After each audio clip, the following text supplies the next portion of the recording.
Tanggal 31 Juli, ibadah pagi. Bersorak-soraklah bagi Tuhan, hai seluruh bumi. Beribadalah kepada Tuhan dengan sukacita. Datanglah ke hadapannya dengan sorak-sorai.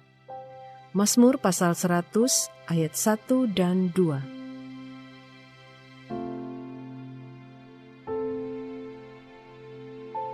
Mari meneduhkan, menenangkan, dan memusatkan hati kepada Tuhan.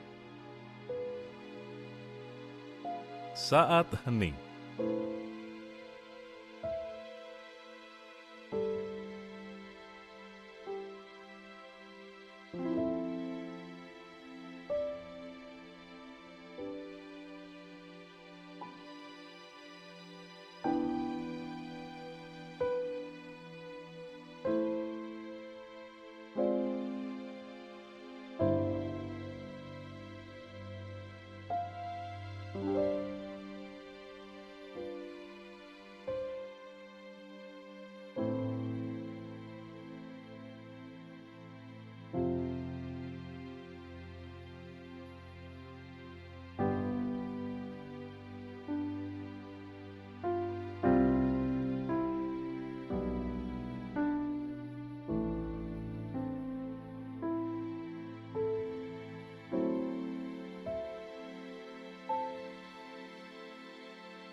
Sebab nasihat kami tidak lahir dari kesesatan atau dari maksud yang tidak murni dan juga tidak disertai tipu daya.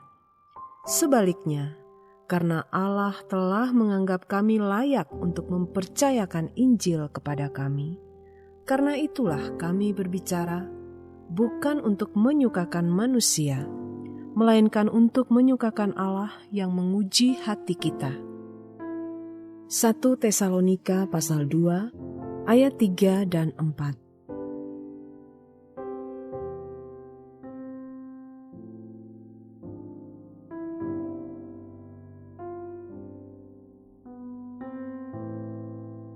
Anugerah Allah harus kita syukuri dengan hidup yang bertujuan untuk menyukakan hatinya.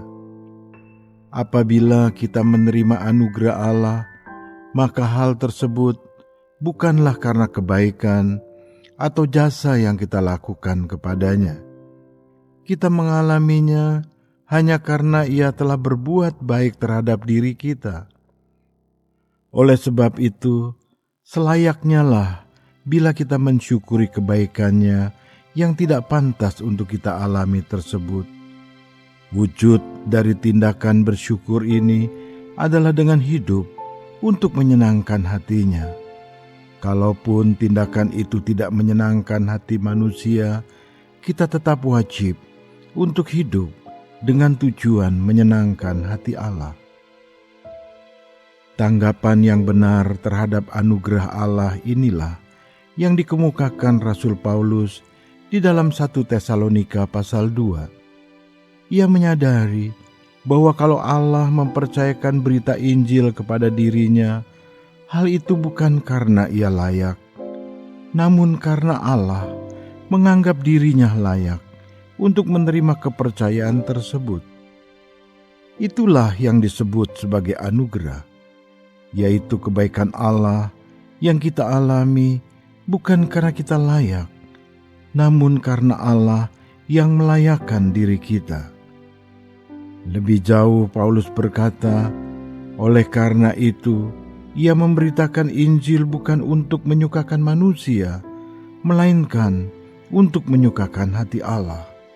Dengan kata lain, tanggapan yang patut terhadap anugerah Allah adalah dengan hidup yang bertujuan untuk menyukakan hatinya.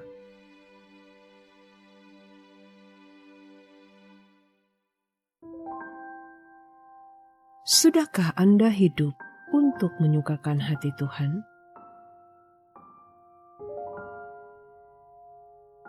Apakah yang telah Anda lakukan untuk itu? Tuhan, aku bersyukur untuk anugerah-Mu yang besar di dalam hidupku.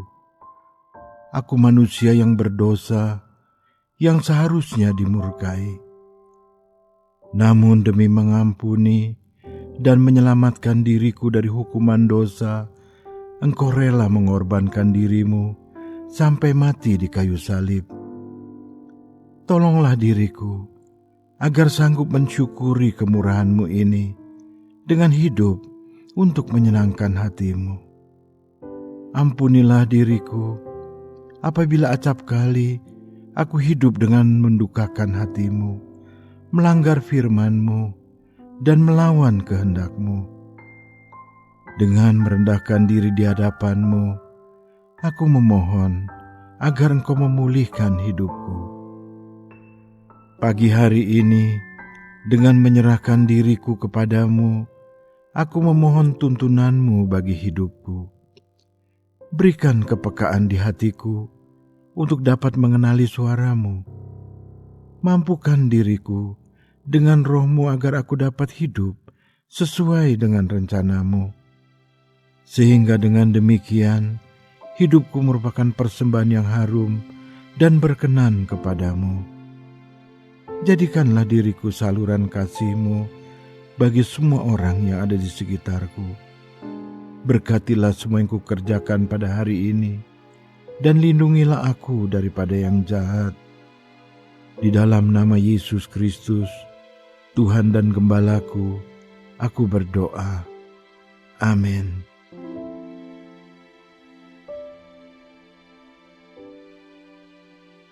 Mari meneduhkan hati di hadapan Tuhan.